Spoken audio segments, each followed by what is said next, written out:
तो देखो पिछले वीडियो में आप लोगों ने कहाँ तक कंप्लीट कर लिया था, हमारा ट्रांसक्रिप्शन वाला मतलब ट्रांसक्रिप्शन वाला पार्ट हमारा हो चुका था। मतलब प्रोटीन सिंथेसिस का एक पार्ट था जिसमें हम लोगों ने देखा था कि सेंट्रल डोग्मा जो था, सेंट्रल डोग्मा में सबसे पहले क्या होगा कि जो हमारा डीएनए रहेगा उसके हेल्प से हम लोग एमआरएनए सिंथेसिस करेंगे एंड देन एमआरएनए से हम पॉलीपेप्टाइड बॉन्ड को मतलब पॉलीपेप्टाइड एक चेन फॉर्म करेंगे और उसके बाद वही क्या होता है हमारे प्रोटीन सिंथेसिस में हेल्प करता है। ठीक है, तो वो सब देख लिए थे। ट्रांसक्रिप्शन पार्ट हो चुका था, ट्रांसलेशन बाकी है, लेकिन उससे पहले थोड़ा अपने को जेनेटिक कोड्स के बारे में जानना जरूरी है। नॉर्मल बातें हैं, यहाँ से आपके मतलब एग्जाम में डायरेक्ट क्वेश्चन आ सकता है कि आपको बोला जाएगा कि right any 4 characteristic, any 5, any 6 characteristics of genetic code. ठीक है, तो ये क्वेश्चन डायरेक्ट बन सकता है, इसलिए हम लोग इसको यहाँ पर कवर कर रहे हैं। ठीक है, चलो तो सबसे पहले जेनेटिक कोड जो होता है उसमें आपको नॉर्मली आपने डीएनए के बारे में शुरुआत में तो पढ़ा ही था कि डीएनए के बारे में सबसे पहले आपने पढ़ा था कि वही मॉलिक्यूल है जो पूरे प्रोटीन सिंथेसिस, एक अगर मैं नॉर्मल बोलूं कि सेल की लगभग जितनी भी एक्टिविटीज होती हैं, सेल क्या फॉर्म करेगा, सेल कैसे परफॉर्म करेगा, कि वो हर एक चीज सेल की पूरी एक्टिविटी जो है उसको कंट्रोल करने का काम, रेगुलेट करने का काम अगर कोई कर रहा था तो वो डीएनए था। सही बात है, यहां पर उसी की हेल्प से आप देखेंगे कि जेनेटिक कोड वगैरह जैसे कॉन्सेप्ट हम लोग इंट्रोड्यूस कर देते हैं। तो नॉर्मली आप देखेंगे जेनेटिक कोड में क्या होगा कि एक जेनेटिक कोड जो रहता है वो किसके फॉर्म में रहेगा, तो न्यूक्लियोटाइड्स के फॉर्म में और ट्रिपलेट कोडॉन के फॉर्म में रहेगा।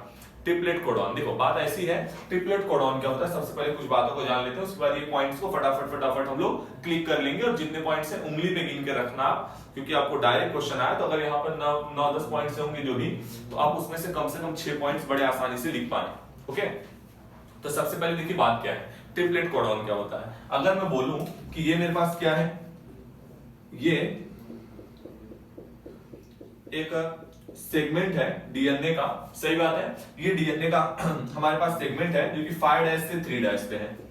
ठीक है, हाँ, अब ये जो स्ट्रैंड है आप देखेंगे सब बेसिस है, ये सब बेसिस है, न्यूक्लियोटाइड्स है, समझे। तो group of 3 nucleotide is called codon, group of 3 nucleotide is called codon. जो 3 न्यूक्लियोटाइड्स का ग्रुप होता है उसको कोडॉन बोला जाता है। और हर कोडॉन जो होता है वो अपने आप में एक तरीके से बोला जाए तो जेनेटिक कोड होता है, जो अपने अंदर क्या करता है, एक स्पेसिफिक टाइप का अमीनो एसिड कैरी करता है। लगभग आप देखेंगे पूरे 64 डिफरेंट टाइप्स के अमीनो एसिड यहाँ पर प्रेजेंट होते हैं, मतलब ये डिस्कवर्ड है। तो यहां पर वही बोला है कि हर जो ये रहेगा कोडॉन रहेगा वो अपने अंदर स्पेसिफिक टाइप का, मतलब अलग तरीके का, आप उसको कुछ इस तरीके से समझ सकते हैं कि अगर मैं एक नॉर्मली बोलूं कि आपने देखा होगा कि अगर मैं बोलूं कि होटल, सभी होटल पे समोसे मिलते हैं, लेकिन हर होटल के समोसे जो रहते हैं वो दूसरे होटल के समोसे से डिफरेंट रहते हैं। सही बात है ना, तो आप उसको कुछ इस हिसाब से समझ सकते हैं कि यहां पर हर एक कोडॉन जो रहेगा तो सब कोडॉन, लेकिन वो हर कोडॉन अपने अंदर अलग तरीके का अमीनो एसिड कैरी करता है। अच्छा, अमीनो एसिड क्या हेल्प करेगा, अमीनो एसिड रिक्वायर्ड होता है फॉर प्रोटीन सिंथेसिस। ठीक है, अब एकदम इन शॉर्ट अगर हम बोले तो अगर आपको कोडॉन के बारे में right about codon, right about triplet codon, तो आप इतना बात लिख सकते हैं कि जो कोडॉन ट्रिपलेट कोडॉन होता है, it is the group of 3 nucleotide which carries specific amino acid for the यहाँ पर प्रोटीन सिंथेसिस। अमीनो एसिड में क्या होता है, स्टोर इंफॉर्मेशन स्टोर्ड होता है, किसके रिगार्डिंग, प्रोटीन सिंथेसिस के रिगार्डिंग। चलिए, अब अमीनो एसिड हमेशा रीड कहां से कहां होगा, तो अमीनो एसिड जो यहां पर देखिए बात लिखी गई है कि genetic code has a distinct polarity. इसका साफ मतलब यही है कि जो आपका अमीनो एसिड है वो हमेशा ये फिक्स है कि वो कहां से कहां रीड होगा। डिस्टिंक्ट पोलैरिटी मतलब किस डायरेक्शन में वो रीड होगा, क्योंकि जैसे ही वो उल्टे डायरेक्शन में रीड हुआ पूरा इंफॉर्मेशन उल्टी हो जाएगी। ठीक है, तो यहां पर वही बात है कि हमेशा जो जेनेटिक कोड रीड होगा वो हमेशा 5' से 3 डायरेक्शन में रीड होगा, ऑलवेज। समझ पा रहे हो, तो जेनेटिक कोड ऑलवेज रीडेड या फिर coded from the 5' to 3' end. यही है कि जेनेटिक कोड जो रहता है, जेनेटिक कोड मतलब आप ट्रिपलेट कोडॉन पकड़ के चलिए, इसमें कोई दो राय नहीं रहेगा। ठीक है, इसके अलावा ये मान लिया गया है, ये माना गया है कि भाई देखो बात ऐसी है कि जो कोडॉन्स वगैरह हैं वो एक दूसरे को ओवरलैप नहीं करते हैं। इसका बेसिक मतलब क्या समझा जाएगा, इसका बेसिक मतलब ये कि एक कोडॉन जो रहेगा, मतलब एक कोडॉन में अगर मैं बोलूं कि एक कोडॉन जो है वो 3 न्यूक्लियोटाइड से बना है, देखिए कुछ अगर मैं बात करूं कि एक कोडॉन जो है वो 3 न्यूक्लियोटाइड से बना है और दूसरा कोडॉन जो है वो 3 न्यूक्लियोटाइड से बना है, तो ये फिक्स हो गया है कि जो ये 3 न्यूक्लियोटाइड हैं ये दूसरे कोडॉन के पार्ट नहीं हो सकते। ये जो 3 न्यूक्लियोटाइड्स हैं ये दूसरे कोडॉन के पार्ट नहीं हो सकते हैं। आप समझने की कोशिश कीजिए, ये इसी के पार्ट होंगे। हमेशा जो न्यूक्लियोटाइड होगा वो किसी फिक्स कोडॉन का पार्ट होगा। कभी भी ऐसा नहीं हो सकता कि एक न्यूक्लियोटाइड एक से ज्यादा कोडॉन का पार्ट हो जाए। इसी बात को बोला जाता है कि न्यूक्लियो जो कोडॉन्स वगैरह होते हैं, जो जेनेटिक कोड होते हैं, वो कभी एक दूसरे को ओवरलैप नहीं करेंगे, चाहे जो हो जाए, does not overlap each other. ठीक है, हमेशा ये बात फिक्स है। और एक ध्यान से रखना, ऐसा हो सकता है, लेकिन ध्यान सुनिए, ऐसे बहुत सारी कंडीशंस में देखा गया है, लेकिन फिर भी एक बात है यहाँ पर कि आप देखेंगे नॉर्मली ये बात माना है कि यहाँ पर कि जेनेटिक कोड है डीजेनरेसी। डीजेनरेसी का मतलब सीधी सी बात है कि यहाँ पर आप देखेंगे कि सिंगल अमीनो एसिड जो है वो सिंगल कोडॉन कैरी करेगा। ये बात फिक्स है कि सिंगल अमीनो एसिड जो है वो सिंगल कोडॉन का मतलब कैरी करेगा, ये बात फिक्स है। लेकिन ऐसा बहुत कंडीशन में देखा गया है कि एक मतलब कोई एक अमीनो एसिड जो है वो एक से ज्यादा कोडॉन जो है वो कई बार फॉर्म कर ले रहे हैं, लेकिन ऐसा देखा गया है। तो कुछ अमीनो एसिड्स के लिए ऐसे केसेस देखे गए, जैसे आप देखेंगे यहाँ पे साइटिन, इसके अलावा आइसोल्यूसिन, ये सब कुछ प्रोटीन्स हैं। आइसोल्यूसिन और साइटिन आप अपने एग्जांपल में इसको रख सकते हैं फॉर एग्जांपल पर्पस, और नहीं तो फिर तो आप नॉर्मली लिख कर भी निकल सकते हैं। यहाँ पर साइटिन और आइसोल्यूसिन ये कुछ ऐसे प्रोटीन्स हैं जो क्या होंगे, एक से ज्यादा अमीनो एसिड को कैरी करते हैं, यानी एक से ज्यादा अमीनो एसिड इसको फॉर्म कर सकते हैं। ये आपको नॉर्मल बातें पता होनी चाहिए।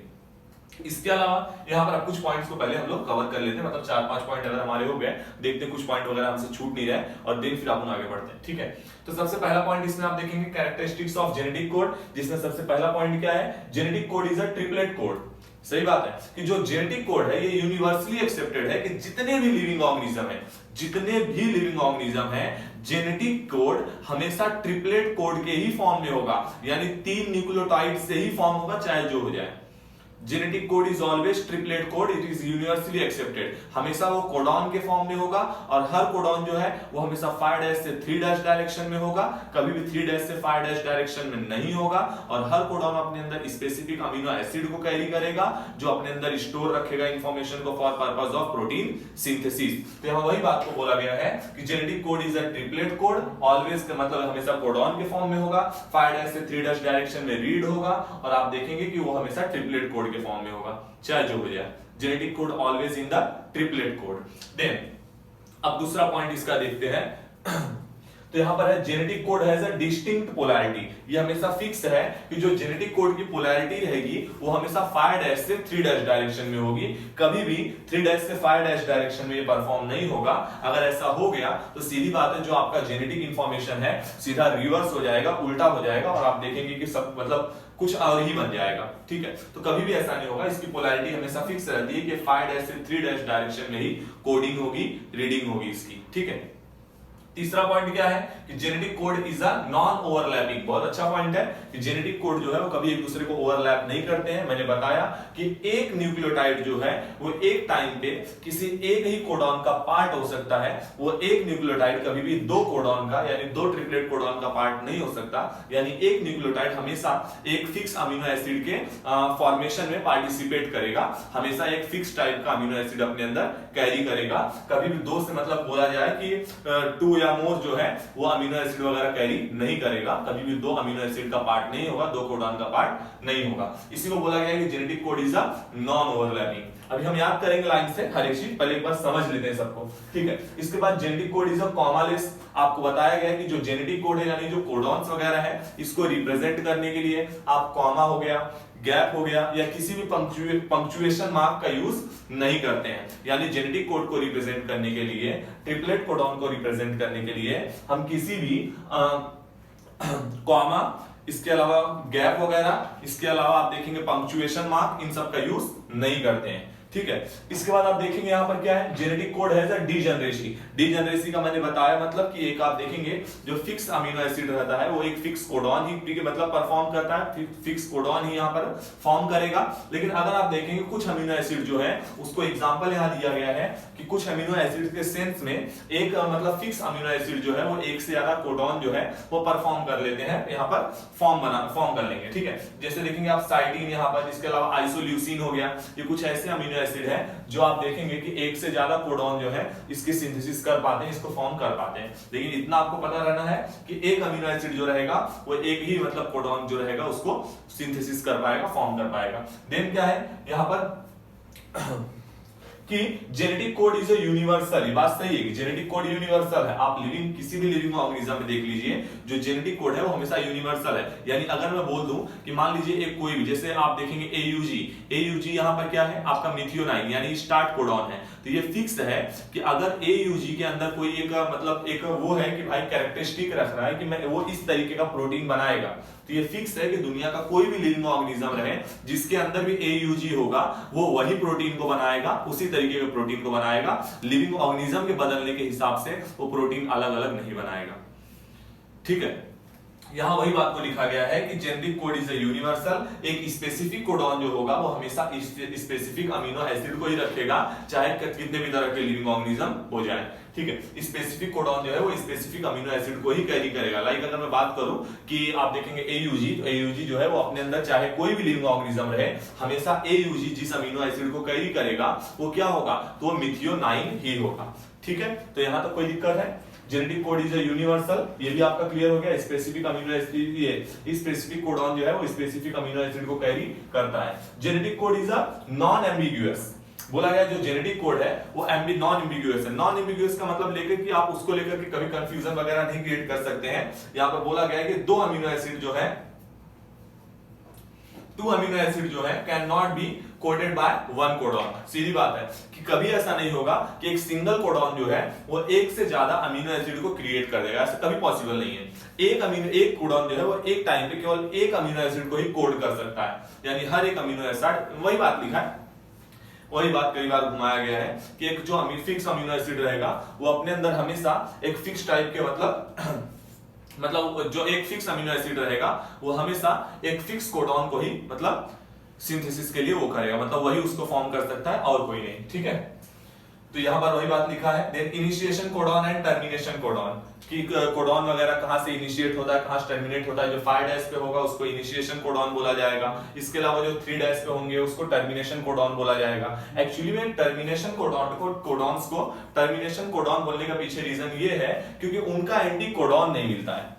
आप समझिए इस बात को, जो टर्मिनेशन कोडॉन है उनका एंटी कोडॉन नहीं मिलता, इस वजह से वहां पर क्या होता है, जब वो पार्ट आता है तो वहां पे जो आपका पूरा मतलब बोला जाए कि चैन बनती रहती है वो वहीं पे स्टॉप हो जाती है, इसलिए उसको टर्मिनेशन कोडॉन बोला जाता है क्योंकि इनका एंटी कोडॉन नहीं मिलता है। आप देखेंगे कुछ है यहाँ पर इनिशिएशन, जो आपका इनिशिएशन कोडॉन है वो आपका AUG होता है, जबकि जो आपका टर्मिनेशन कोडॉन है वो UAA, UGA और UAGA। थोड़ा याद रखने वाली बात है और आप लोग इसको याद ही रखिएगा। AUG जो होता है जिसको मिथियोनाइन अमीनो एसिड कैरी करता है वो आपका यहाँ पे स्टार्ट कोडॉन है, जबकि UAA, UGA और UAG ये जो होते हैं आपके क्या है, स्टॉप कोडॉन है। ठीक है, तो ये दो बात आपको पता होना चाहिए कि यहाँ पर इनिशिएशन कोडॉन कौन सा है और टर्मिनेशन कोडॉन कौन सा है। ये 64 कोडॉन में से आपको 4 कोडॉन लगभग याद रखने पड़ेंगे, कौन सा इनिशिएशन, कौन सा टर्मिनेशन। इसके बाद आप देखेंगे कि कोडॉन और एंटी कोडॉन, ये बात आपको पता होनी चाहिए कि जो कोडॉन होता है वो हमेशा 5 डैश से 3 डैश डायरेक्शन में रीड होगा और जो आपका एंटी कोडॉन होगा वो इसके अपोजिट 3 डैश से 5 डैश डायरेक्शन में रीड होगा। बहुत इंपॉर्टेंट है, जो कोडॉन